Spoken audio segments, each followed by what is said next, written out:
So, dahil tapos na tayo sa series, next na i-solve natin is yung parallel. So, we have here a parallel circuit diagram. Tapos, meron na siyang mga values, and we're going to try to solve the RIV, which is yung resistance, current, and yung voltages. Same thing. So, unlike sa parallel,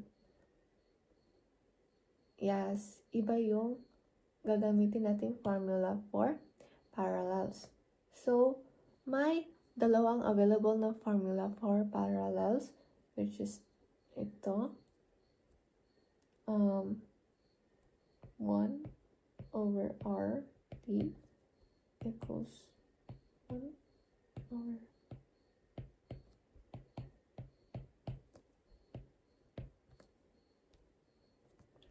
or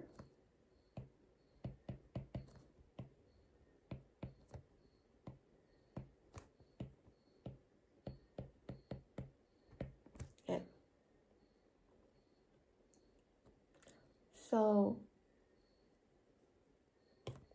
So the recommended one to use for the formula is this one, because this works with everything, and whereas the other one, it only works with sa parallel circuit diagram na may dual lang na regions, may dalawa lang na ganito.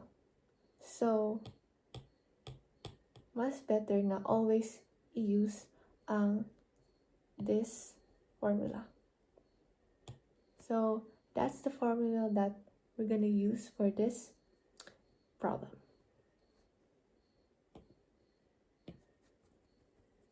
And so,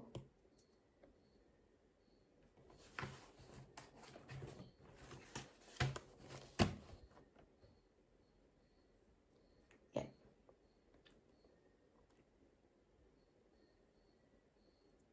So, ang R1 natin is, nandiyan na nakalagay.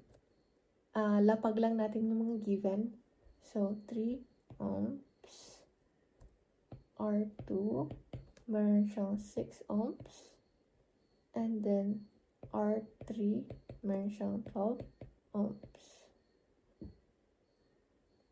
And then, first, we need to find the current.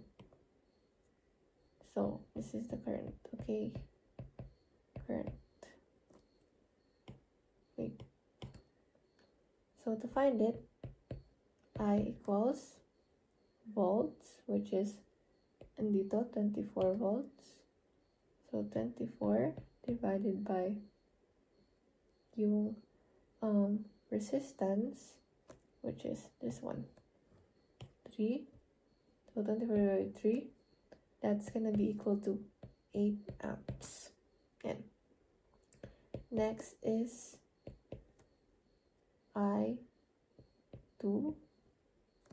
So that's gonna be 24 divided by 6 equal to 4 amps.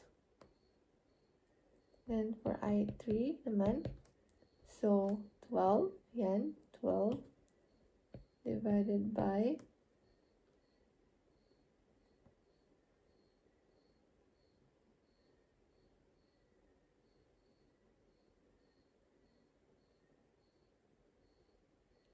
ay, baliktad pala po, sorry.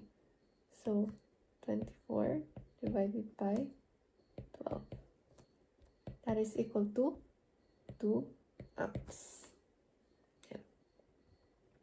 So, we found na the current. So, kung mapapansin na to, unlike sa series, yung current natin is liit lang. So, hindi siya tulo. Yan. So, we're gonna look for the resistors. So, ang formula natin is this one na big, sabi ko kanina. Formula natin is 1 over RT. So, 1/3 plus 1/6 plus 1/12. So, that'll be equal to 7/12. Yan. So, saan ko sila nakuha? So, yung mga nasa denominator, sila yung ito. Yan. 3, 6, 12. Dagdagan lang ng numerator na 1. So, mangyayari dyan is, this is our ohms, na this is our resistance.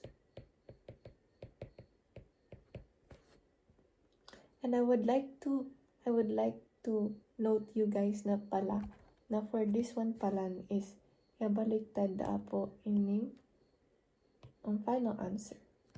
So, dahil ano siya, dahil 1 is equal to RT, flip siya. So, para, diba, para, ganyan, para makuha na to yung RT, i-divide natin siya by RT, and then, magiging, dahil yung RT lang daw ang kaipuhan, dahil yung RT lang ang kaipuhan nato. So, kaya, ang magiging final answer natin is flipped, which is 12/7 na ohms. Final na answer for resistance. Let's go and find the voltages naman for this one. So, lagay na lang tayo ng voltages. Yan. So to find the voltages, so ang formula mga po natin, so balik tayo sa triangle. To find the voltages is equal to I times R. So, ito times natin lahat ng ating mga I's and R. So, gawa kita ng 8 or 2. So, para mas madali, gawin na natin ganito. So, yan. Meron tayo ng 8, tsaka 4, tsaka 2. And, i-times lang natin sa ating mga ohms, which is yung andito sa taas. Yan. Which is 3, 6, and 12. So, 3, 6, and then 12. This will equal to 24 volts. 24 volts. And also, 2 times 12 is also 24 volts.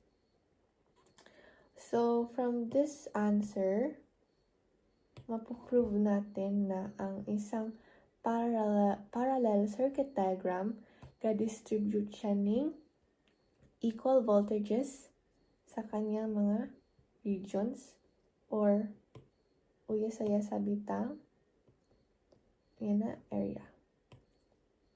It is proven and tested.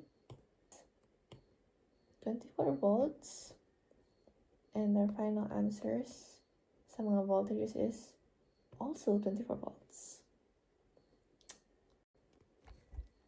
So, meron ako dito na inibigay sa inyo na parallel na circuit diagram.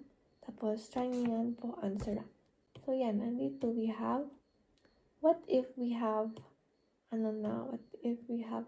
9 volts, 1 ohms, 3 ohms, and 9 ohms. So, yan. Try nyo po yan i-solve using yung formula. Yung formula na which is yung 1/RT and then 1/R1. I-add nyo lang sila lahat. Tapos lalagyan ng 1 sa unahan. Yan. So, try solving it po. So, yun lang po muna today sa aking report. And thank you so much sa pag-finish ng video na to kung na-finish mo man. And I hope you learned something and bye-bye!